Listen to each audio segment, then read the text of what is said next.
अहोई अष्टमी करने वाली माताएं बहनें एक बार समय निकालकर जरूर पढ़ें। अहोई अष्टमी एक महत्वपूर्ण हिंदुओं का त्यौहार है जो बच्चों की तरक्की और दीर्घायु के लिए देवी पार्वती या अहोई माता का आशीर्वाद पाने के लिए मनाया जाता है। इसे माताएं बड़ी श्रद्धा और प्रेम से मनाती है। अहोई अष्टमी हिंदू कैलेंडर के अनुसार कार्तिक महीने के कृष्ण पक्ष की अष्टमी तिथि को आती है। यह दिन अत्यधिक महत्व रखता है क्योंकि माताएं देवी का आशीर्वाद प्राप्त करने के लिए विशेष अनुष्ठान, उपवास और प्रार्थना करती है। आइए जानते हैं कि इस साल कार्तिक माह के अहोई अष्टमी व्रत की तिथि, मुहूर्त और महत्व। अहोई अष्टमी 2023 तिथि और समय। 2023 में अहोई अष्टमी रविवार 5 नवंबर को मनाई जाएगी। अष्टमी तिथि का समय 5 नवंबर दोपहर 1 बजे से शुरू होकर 6 नवंबर सुबह 3:18 बजे तक। अहोई अष्टमी पूजा मुहूर्त 5 नवंबर शाम 5:42 बजे से शुरू होकर 5 नवंबर शाम 7 बजे तक। तारों को देखने का समय शाम 5:58 5 नवंबर 2023। अहोई अष्टमी का महत्व। अहोई अष्टमी हिंदू समुदाय, विशेषकर माताओं के लिए गहरा सांस्कृतिक और धार्मिक महत्व रखती है।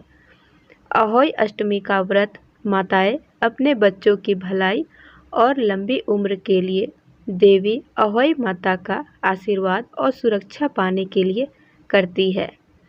ऐसा माना जाता है कि देवी बच्चों के स्वास्थ्य, खुशी और समृद्धि की रक्षा करती है, उनकी वृद्धि और विकास सुनिश्चित करती है। अहोई अष्टमी का त्यौहार एक माँ और उसके बच्चे के बीच के गहरे रिश्ते के बारे में है। माताएं अपने बच्चों के कल्याण के लिए अपने गहरे प्यार, भक्ति और प्रतिबद्धता को व्यक्त करने के लिए कठोर व्रत रखती है, विस्तृत अनुष्ठान करती है और व्रत कथा सुनती है। अहोई अष्टमी व्रत के इन नियमों का रखें ध्यान।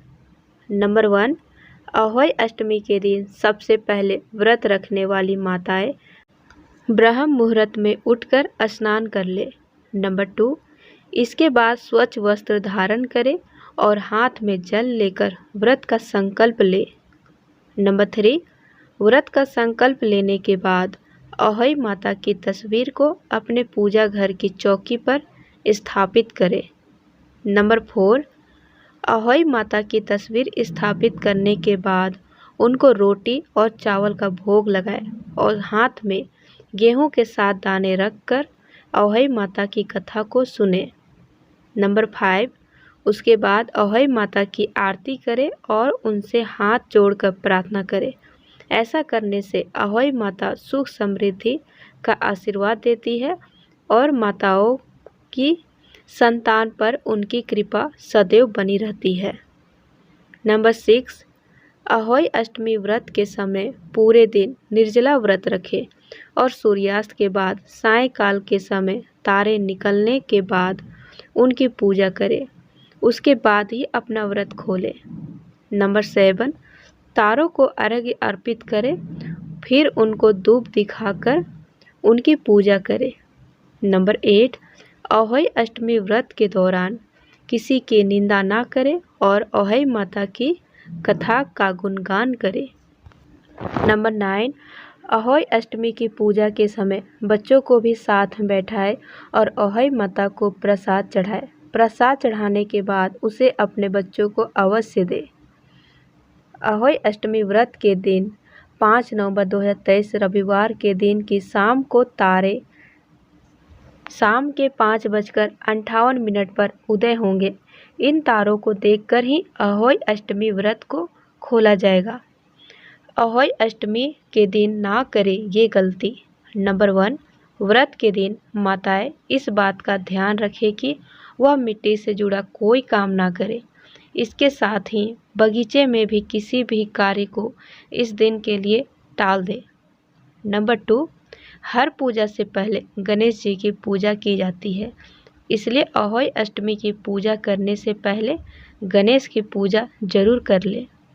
नंबर 3, कथा सुनते समय जो 7 अनाज अपने हाथों में रखकर कथा सुनते हैं उसे गाय को खिलाना नहीं भूलें। नंबर 4, व्रत के दिन किसी भी प्रकार की नुकीली चीज़ को हाथ ना लगाए। इस दिन ना ही सिलाई का काम करें और ना ही सब्जियां काटें। नंबर 5, इस दिन परिवार में विवाद या झगड़े से बचना चाहिए। ऐसा ना करने से व्रत सफल नहीं होती है। इसके साथ ही व्रत में अपशब्द का प्रयोग पाप की श्रेणी में आता है। नंबर 6, अहोई अष्टमी के दिन व्रत पारण से पहले सोना वर्जित है, इसलिए आराम के लिए लेट जाए मगर नींद से बचे। नंबर 7, तारों को अर्घ देते समय धातु का ध्यान जरूर रखें। इस दिन स्टील से बने लोटे का इस्तेमाल करें, तांबे का इस्तेमाल वर्जित है। नंबर 8, इसके साथ व्रत के दिन परिवार के लिए सात्विक भोजन ही पकाएं। लहसुन प्याज का इस्तेमाल करने से बचना चाहिए।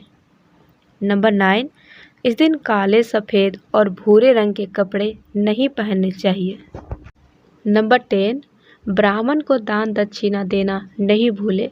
व्रत के दिन ब्राह्मण, जरूरतमंद या गाय को भोजन खिलाने से बहुत लाभ मिलता है। नंबर 11, इस दिन भूल कर भी पूजा की सामग्री पहले वाली उपयोग नहीं करें। हमेशा नई सामग्री का ही उपयोग करें। पूजा में प्रयुक्त होने वाले फूल, फल, सभी चीज़ साफ और ताज़ी होनी चाहिए। नंबर 12, तारे को अर्घ देने के लिए भूल कर भी तांबे, पीतल या कांसे का पात्र का इस्तेमाल नहीं करें। इस दिन तारे को अर्घ देने के लिए स्टील या फिर चांदी के पात्र का इस्तेमाल करें। यह सभी जानकारी अगर आपको अच्छी लगी हो तो प्लीज़ वीडियो को लाइक करें और चैनल को सब्सक्राइब करें।